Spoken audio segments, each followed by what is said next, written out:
ረፈደ ከመሸብኝ መጣው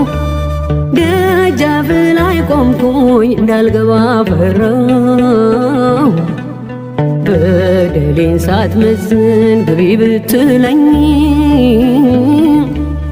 ኃጢአቴ ከበደኝ አላራመደኝ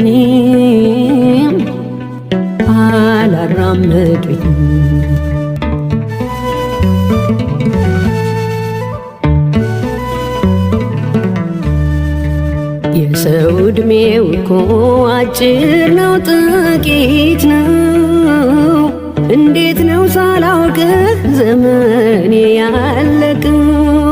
ጉብዝናዬን ዓለም ስቃ ተጫውታበት